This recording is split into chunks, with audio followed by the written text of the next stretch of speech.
This is the weekend edition of Fear and Greed Daily Business News for people who make their own decisions. I'm Michael Thompson, and good morning, Sean Aylmer. Good morning, Michael. Now, Sean, our weekend show is all about the two of us each nominating what we think is the biggest business story of the week, the most remarkable business story, a sleeper story, one that's flying under the radar a little bit, and then our favourite business-related or business-adjacent story, really. And every week, because this is a very fierce, a very ferocious competition, we need a judge to pick a winner. And that judge is our Fear and Greed colleague, Adam Lang. Adam, good morning. Good morning. I've got a new little invention to show today, a little bit of show and tell. Yeah, And that's good for audio. Oh, it's a new spreadsheet. It's a paper-based spreadsheet. I've done a customised score sheet ready for today. No longer handwritten. It's a new and improved score sheet. Look, I think it's wonderful, but Michael, I've got to ask the question. We are so pushed for time throughout the week. Is that a good use of Adam? Is it a value add? You know what? I think it is the most Adam invention imaginable.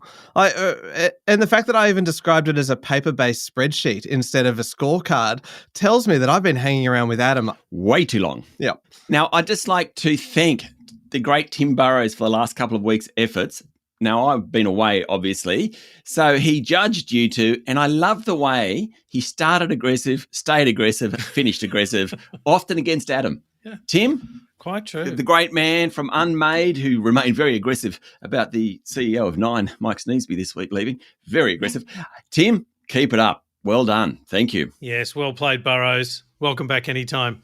And I will get to his contribution a little later because it's going to have an impact on the way that these stories are judged today. Though in a very Adam kind of style, I'm not going to tell you about the change to the criteria or the categories until we get to it. Good. Shall we jump straight into the biggest story this way? Yes. Just quickly, Adam, if this is possible, in 15 seconds or less, can you tell us what you are looking for today? Topicality, timeliness. We want it to be very timely. Economic impact, a little bit of my subjective bias, play to that, and a lot of melodrama, if you please. Lot of melodrama. I'm minus one Feeling already. sprightly today. Do you know that the Aylmer family motto, families have mottos? Yeah. So we sold the family home a couple of years ago when Mum moved into aged care and my father died 30 years ago. And we found the Aylmer plaque. Do you know what the Aylmer family motto is? The word used? Steady.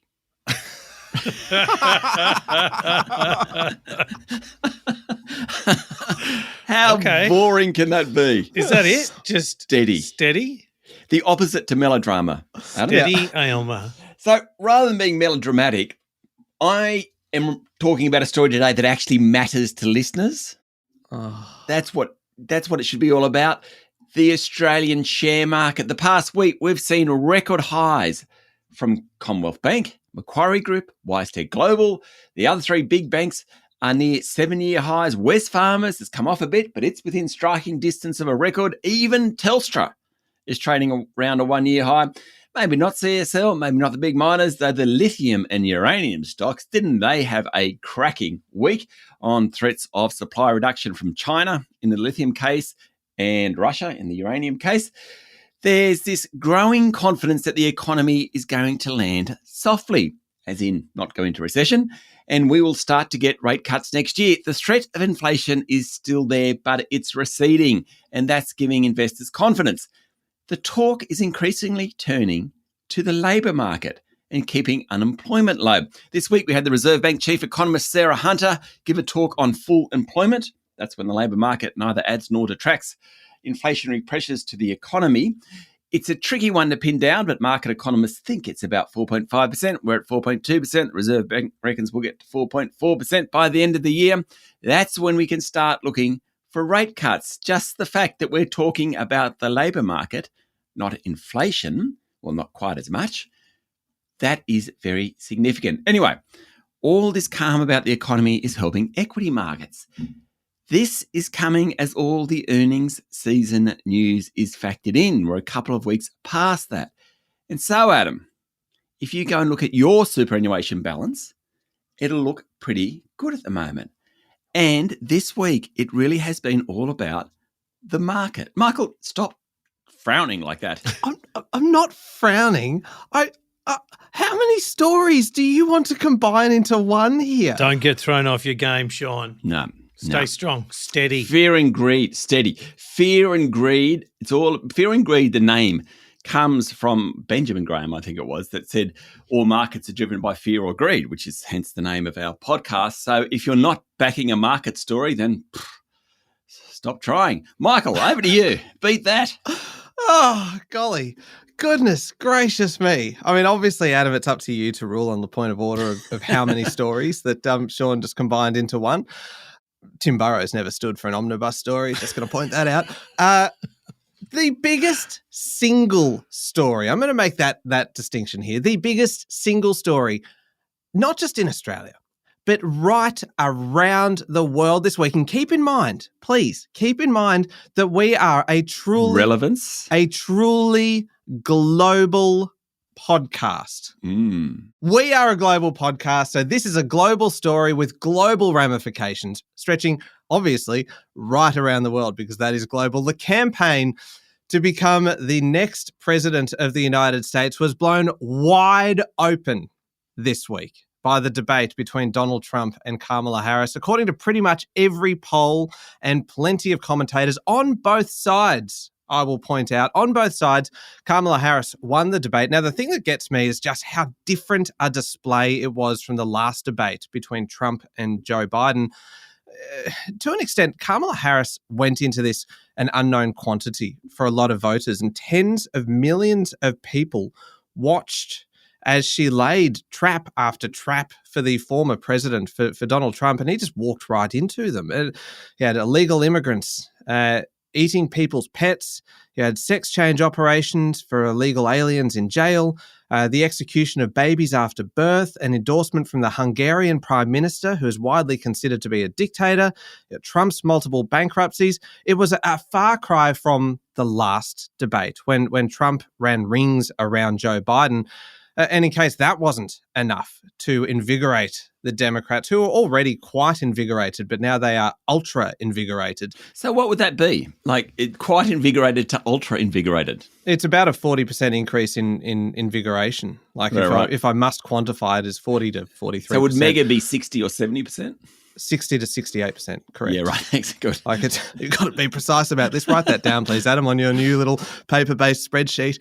After the debate was done, and Adam, I know that you enjoy music, and so this is really for you. Taylor Swift gave her endorsement, which may actually prove to be more influential than any debate performance. 284 million Instagram followers, a lot of them younger Americans. The debate was Tuesday night. The endorsement came shortly after. By 2 p.m. the next day, more than 330,000 people had clicked on Taylor Swift's link that she provided in her Instagram stories to register to vote. So this is people then becoming engaged in the political process. And suddenly they are potential voters on either side, but they are just engaging with the process, which is really what you want to see. Will there be another debate? No, there will not. Kamala Harris wants one. Trump has said he is not going to have one. It doesn't really matter. He'll have one on Fox with Sean Hannity. He did say that. That is true. I can't imagine that is actually going to happen, is it? Probably not. It doesn't matter because now we have had this year 2 debates, both debates for the ages. And considering, though, the impact of the vote in November on the world's biggest economy, on our alliance with our strongest partner globally, this was the biggest story of the week, not just for the global impact, but if you zero in right back here on Australia, this is going to have an enormously significant impact. The repercussions are unable to be fully described in the time limit that I have allowed myself. Can you over melodramatize, Adam? You can over egg it, I reckon. Yeah. And I still pulled up short of that. No. Anyway, there we go. That was the biggest story of the week, clearly. Okay. Maybe I should have steady as a criteria just to be fair to the Aylmer family's tradition. Feels worthy of consideration. But for the moment, melodrama is it, and Michael wins. For just on melodrama or the whole category? You've won the story, Michael, by the narrowest of margins. But surely the melodrama is the reason that got him over the line. Oh, yeah. Yeah. So it's not actually the content, it's the melodrama. No. Sean, I have never claimed to be about the content. Ever. All right, that's good. 1-0. Hey? Yeah. Did you have any additional judging comments you wish to make, or are you happy just to let the overall... I thought it was a spectacular debate. And also Sean, I gained so much heart out of the possible retreating inflation that economically is so significant. On this one, the US economy being the biggest in the world and just the ramifications for our trade, the US election matters to us. And so, no, not that much. It actually doesn't. I mean, Michael started by saying this week it was blown wide open. Not really. It was blown wide open on July 21 when Kamala Harris, or mid-July when Kamala Harris replaced Joe Biden. Absolutely. It wasn't true. blown wide open this week. Kamala Harris said you need to stop looking backwards, Sean, and we've got to look to the future. That's right. So, please. Shall we move on to most remarkable? Yeah, go for it, Michael. What is it? Well, there is only one contender, actually, that fits all of the criteria. I've worked through that little list that Adam has given us, and I've ticked myself in every box here. The world's biggest company making a remarkable pivot from just straightforward, straight up tech business to a business that puts health first. Wow. Did that happen this week? This is remarkable. This week we had don't pull that face out. Are you angry at Sean's interjection then, or are you questioning my statement? I'm going to be impressed if you can connect those last two sentences. This week, tech behemoth Apple launched its new range of iPhones, Apple Watches, AirPods, and when the company is worth $3.5 trillion and its fortunes and the fortunes of its investors largely rely on the success of the iPhone, then you can guarantee that this story is going to get plenty of attention. Maybe this should have been the biggest story of the week. It actually probably could have fit into pretty much every category here today, because the attention was there not just for the AI component of this or Apple Intelligence, all the features that were kind of emphasized during the presentation. They are all being rolled out to make our lives easier in the new iPhones and all of the various, like you can write an email faster, use AI for that. Everyone's doing that though. And I will make that point. Everyone is already doing that. All these other tech companies are doing that. If you want to summarize some text, you can use AI. You want to add stuff to your calendar, use AI for that. Apple, they've kind of caught up with that. But the fascinating, truly remarkable thing was how Apple has cleverly zeroed in on something that we all need help with. It is health. It is an aging population and our increased focus on our health, because we all want to live healthy, productive lives. And Apple has decided that, you know what? We are the ones who are going to help you do that. AirPods that test hearing loss, and those same AirPods can then work as a clinical hearing aid. What? That is amazing. An Apple Watch that can detect sleep apnea. Are they sponsors of ours, Adam? Apple just had interest? No, Sean, no. They're not. Right. Unless Michael's done a little side Maybe deal. there's a side deal going on here. Yeah. There is no side deal. All I am... What laptop are you using, Michael? I don't think that matters. It feels like you are trying to looks distract shiny me. and new. That's right. I like being an independent journalistic outfit. It's really important. Go on, Michael.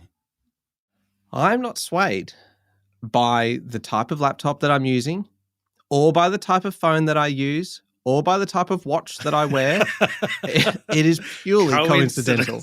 Yes, all three coincidence. And the fact that Apple Watch can detect sleep apnea. Yeah, it's actually judging. Mine is judging me right now. Oh, savage. Not cool. That is not cool. But interestingly, this then has an effect on other companies. ResMed, like the sleep apnea, the sleep technology company, actually welcomed then this news that more people are going to be kind of testing their how well they are sleeping. Then, of course, then a company like ResMed benefits from that because you need to go out and get the CPAP machine and all that kind of stuff. Anyway, a minor irrelevant detail, but it does show you the impact that a company like Apple has on other companies, even companies that are considered large in their space. They are all hanging off every word from Apple. This is actually getting Trump-esque.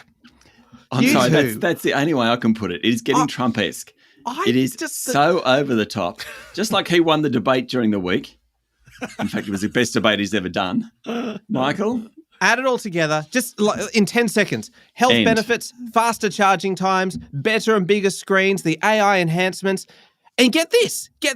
The I do sound like I'm advertising for Apple. Oh my God, it's horrendous. The phones won't even cost more. In fact, in many cases, the products will actually cost less than they have in the past. Can I just say, we have never, ever had a commercial agreement with Apple. We don't expect to have one. We have absolutely nothing to do with them. And in a cost of living crisis, Apple is doing its bit to help. And I truly believe that to be remarkable. Do you want to profess your true love for Apple right now, Michael? And I have not just read from their press release. You've been a journalist for more than 15 years. Don't you cringe a little bit at what you're saying sometimes? Sean, that suggests that I have some kind of awareness and kind of self-assessment and anything along those lines. No. You say things, you put them out there, and you let other people judge. Good. I'm going to put mine out there. We're dropping you, Michael. The most remarkable story this week. In fact, the most remarkable person, Rupert Murdoch. Why this week? Because you can't turn on a TV or read a website without seeing some sort of reference to the Murdochs.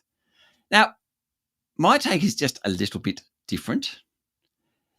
I would say, without doubt, Rupert Murdoch is Australia's greatest ever business person if measured purely on the basis of money and influence. No one comes near him. He took his father's Adelaide-based Herald and Weekly Times business, created possibly the most, but certainly one of the most powerful media companies, pre-digital, in the world. Next week, the 93-year-old Mr. Murdoch and his son Lachlan are going to court to argue that the latter, the son, Lachlan, should get control over the family trust when Rupert dies. That'd be a difficult argument to make in court, wouldn't it? Our dad hasn't got that much longer, however. Anyway, Rupert Murdoch, basically he wants... I'm right here, you know. Yeah, I know. I'm here. I'm breathing. Rupert wants Lachlan, who's more conservative than the other three, Prudence, James and Elizabeth, to take control. And the argument that Rupert is making in court is that the business model relies on Fox News, etc., being conservative. So the best person to run that business model is the conservative son. The Murdochs are fighting very hard to stop other media outlets covering the court case, airing any dirty laundry, ironic to say the least. Then this week we had a shareholder file a resolution to eliminate the dual class structure of News Corp when Mr. Murdoch dies. So the poor Mr. Murdoch is coming at him from all sides, even though he is alive. As it stands, Rupert owns 14% of the shares and controls 40% of the votes. The shareholder asks, why should that continue when the children own the shares, which is a very good question. The Murdoch drama is going to fill our lives for the next few weeks, and the news will overwhelmingly be anti-News Corp because the competitors of News Corp will be reporting on it.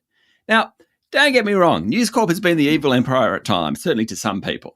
So I'm not arguing for News Corp, but undoubtedly Rupert Murdoch has created a phenomenally powerful company, lauded and loathed by presidents and prime ministers and kings and queens, all sorts of people.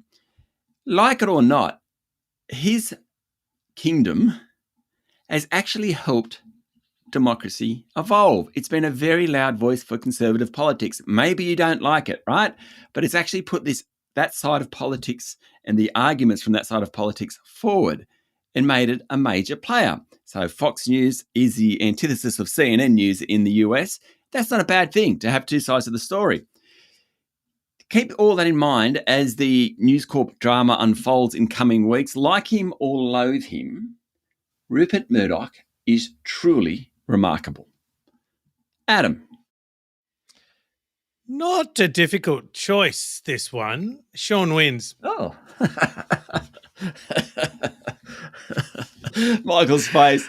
Michael's paid advertorial for Apple on the one side, unpaid advertorial, I should stress, versus Rupert Murdoch. Even just one element, Sean, quite aside from his achievements, the irrevocable trust being challenged in court to revoke it.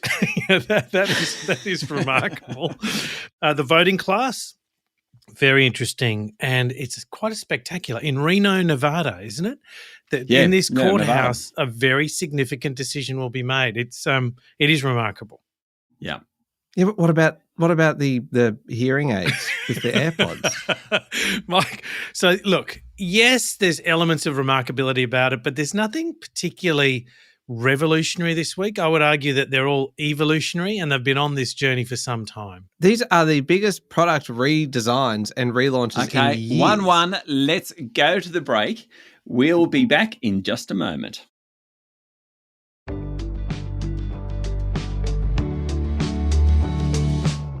All right, Sean, we are looking for a sleeper story. Now, a sleeper story is one that is flying under the radar a little bit or is going to become a bigger story further down the track. Now, can I just quickly point out something? And I know that you're probably kind of wary of my ability to do anything quickly, but I will just kind of point this out to you, that Tim Burrows, who filled in as judge, obviously, over the last couple of weeks and did an admirable job. Not saying that our present judge does not do an admirable job, but take notes, please, Adam, because Tim provided us with, really, it was an epiphany. He gave us some clarity, some much needed clarity over the judging of the sleeper story. So I think Tim Burrows, in this particular case, he is the High Court. He is setting a precedent that now filters. Privy Council. It now filters down to all lower courts, like this one. And his ruling related to our constant references to a sleeper story either being one that's flying under the radar or one that will be a bigger story further down the track. And as Tim said, the latter relies on the fuse having been lit this week. To me, that is particularly it's vital clarification. It may not affect your story, Sean, but sure as heck will change mine. Would you like to go first now, please? Sure. The sleeper story this week, in a week where we had markets as the biggest story, second biggest story being, the debate. We had all sorts of stuff holding going on to that one. No, not at all. Apple, et cetera, right? Got the him. Sleeper story. This week we had a bunch of news around new chief executives and chairs. There's a bit of it going around, the old firing and hiring. These people are extremely influential because they run these massive organisations that employ a lot of people, that have shareholders, that provide services to all of us. Westpac, for example, it will get a new CEO with the boss of business banking, Anthony Miller, taking over the top job in December. Now, interesting character. I think he had siblings who were Olympians. His daughter plays for the Australian Rugby Sevens team. Quite a competitive fellow, it seems. He'll take over a much simpler organisation than it was 5 years ago. They've sold things like general insurance, life insurance, BT funds management, etc. His big job, according to analysts, is to simplify Westpac's tech stack. It's got 180 platforms at the moment. That's phenomenal. He needs to get it down to 60. Good luck to him. The chair of the ASX, Damien Roach, this week said he'll retire next month after 4 years as head of the board of the share market operator. Now, I suppose he's going to be remembered for overseeing the absolute failed rollout of CHESS, which is a settlement and clearing infrastructure business. He's been under the gun for that. He's going. NIB CEO Mike Fitzgibbon, well, he's been in that job for 20 years running that insurer. He's going. Under fire boss of Nine, Mike Sneesby, said, well, time for him to go. The company's share price has dropped more than 50% since he took the job. Looks like shareholders have had enough. The thing about all this, management matters. We've all three of us have had some dodgies. I'm talking, not just CEOs, boards, C-suite executives. Like would we all agree we've had some dodgies? Yes. I love how Adam and I were both silent. We were both silently nodding. Never mind the fact that it's a podcast and you need to speak for it. But anyway. Yeah. So, I think we should all name our dodgiest boss. Michael, you start.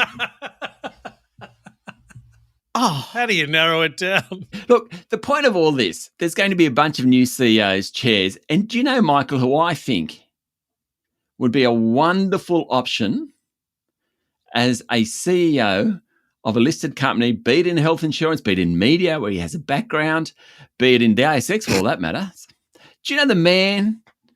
And yes, I think we're on the same page here. I know exactly where you're going, and it's already got my 100% support. It may mean a little less interaction with you and I. In fact, nothing to do with us. But I don't know. Who do you reckon would be a good option? Well, let's look around the room. Is it me? No, Sean, probably not you. No. And no. Michael, I don't think it's you. Look, no, my melodrama has no place. No place at the top of a listed company. Who's left? Would it be one Adam McClure-Lang? Oh, well, hello. This is excruciating. Hold the phone. Hold the retrenchment fee. Not the retrenchment fee, the hiring fee, whatever that it is. comes later. That's 3 years down the track. Anyway, I'm just putting it out there. The ABC needs a new boss too, doesn't it? Like David Anderson stepping down, Kim Williams. My point of my story is that all these, there's such a changeover in CEOs and chairs, so that makes it a great sleeper story. But I'm adding more. I'm adding more on that High Court precedent thingamajig that Tim was talking about. Yep. I'm lighting the fuse. Adam Lang for King or CEO somewhere. We don't care where. Yeah, as long as it's not here. It's not here. In fact, that is the other thing. Adam, this week you were removed as CEO also by Michael and I. A vote of 2 this is a and live 1 abstained. dismissal. And your payout is love. We thought we'd record it for posterity.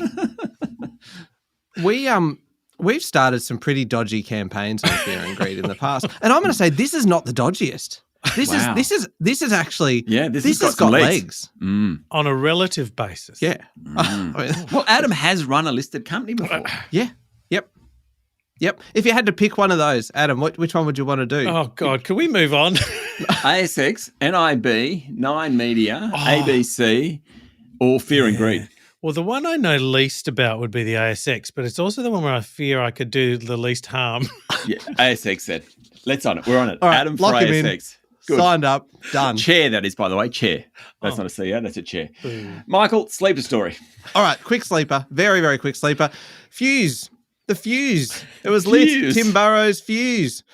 It is pertinent for me, that particular clarification for my sleeper story this week, because this week, in the last 7 days, we have seen a fuse lit in Canberra. In fact, it wasn't just one fuse. It was like the old-fashioned kind of cartoons where like they light the big bundle of fuses and they all go off in different directions to the TNT and stuff all over the place. I can feel a bunch of stories coming on. No. I can feel an omnibus. No, there is not. Tim Burrowes would still be okay with this one. Mm-hmm.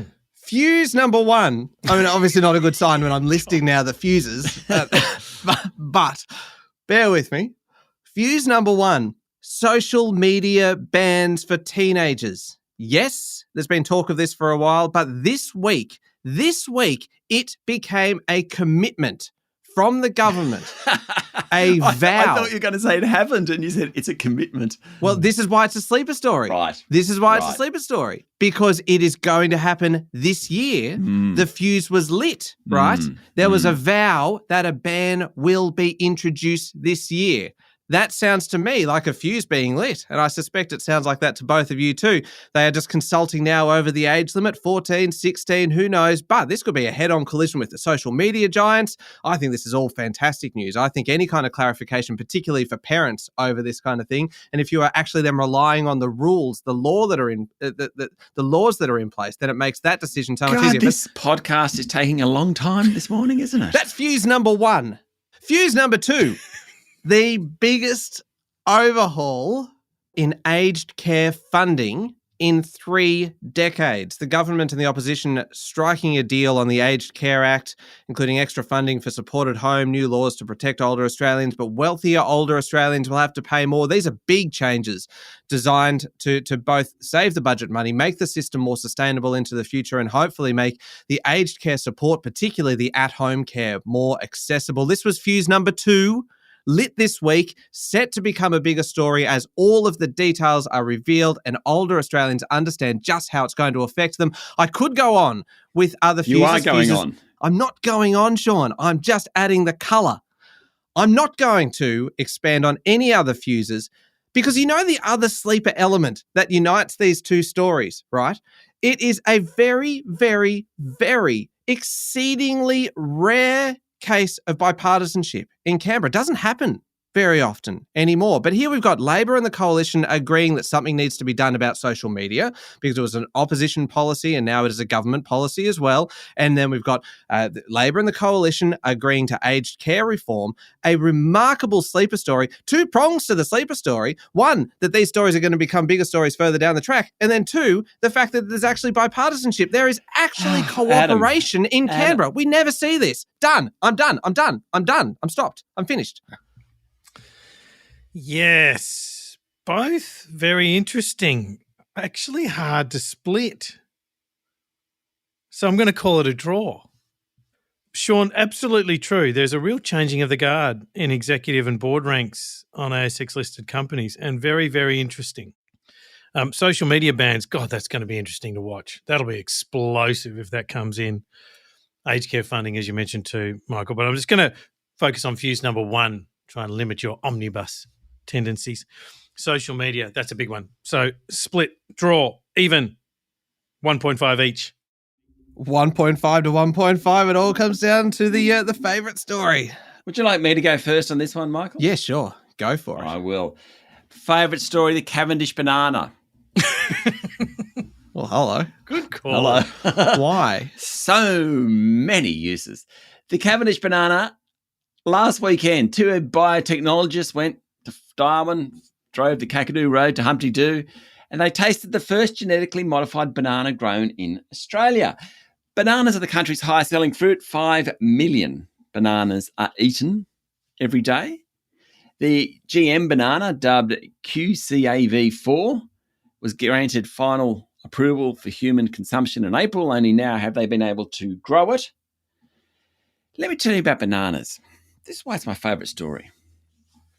Cavendish bananas account for 97% of sales, right? Now, commercial bananas are sterile, meaning they're propagated by cutting stems from a parent plant. That means every single Cavendish banana ever grown is a clone of a single seed, probably produced as a naturally occurring hybrid, probably about 1,000 years ago. So we all have the same forefather. Well, every banana has the same forefather.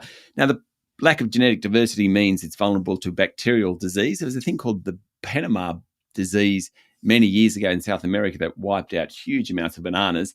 They're trying to avoid that again, hence this genetic modification. But bananas themselves are fascinating. They're thought to be the world's first cultivated fruit. Bananas themselves are fascinating. They are. That is actually the sound of somebody clutching at straws there. Did you know that they're actually a herb? Did you know that?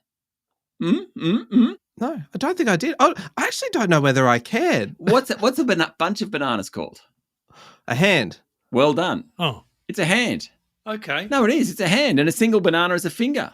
Absolutely low in calories, no fat, no sodium, no cholesterol, plenty of vitamin C, fiber, vitamin B6, and potassium. Did you know you go in and whiten your teeth? Rub bananas on your teeth. You know sunburn? Rub your banana, the banana skin, inside of the banana skin on your sunburn. The scientific name is Musa, M-U-S-A, sapientum. Oh, That's thanks. probably not very Latin. S-A-P-I-E-N-T-U-M. Do you know what it means in English? Sapient. Fruit of the wise men. Yeah, I was thinking sapient. Yeah, Adam, this is you. Do you know bananas float in water? Yeah, You know, they're growing big time in Latin and South America. Sean Did has you- done his the research. Fastest marathon ever run by a competitor dressed as a fruit Was it a banana? was Patrick Whiteman in the UK. No surprises there. 2 hours, 58 minutes at the Barcelona Marathon in 2011. What was he dressed as?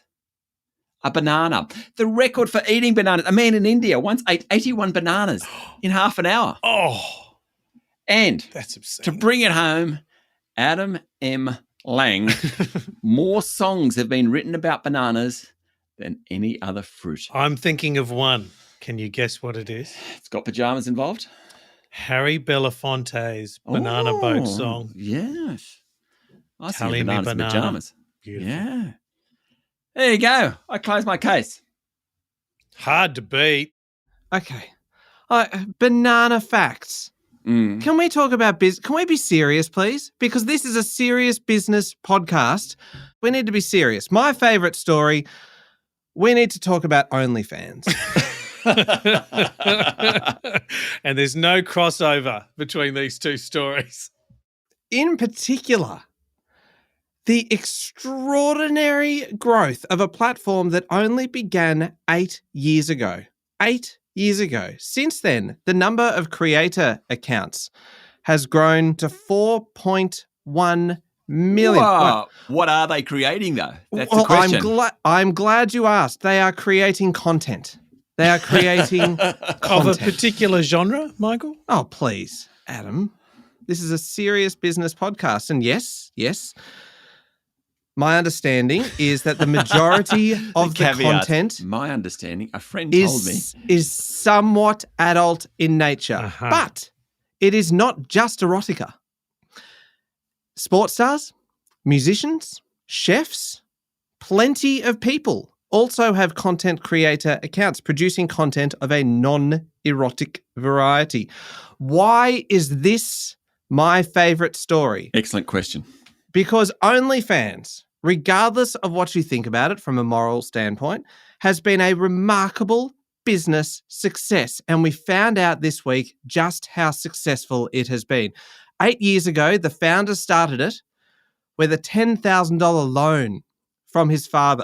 Can you imagine that conversation? good result. Can I borrow 10 grand? What are you going to do with it? Content creators? So you know that guy that he did that 10 grand and he actually got, I think it was a UK erotica star on board early. And it was genius because I don't think he actually set out to create an erotica site. No. But Just a platform.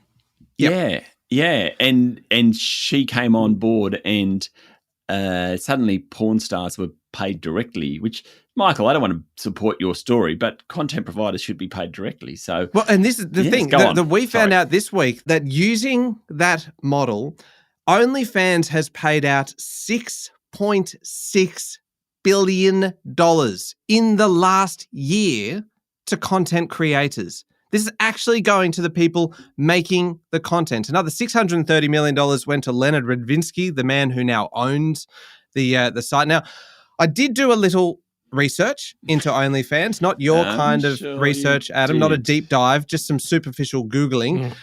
But I discovered that 98% of content on OnlyFans is considered adult in nature, or what I like to call saucy vids.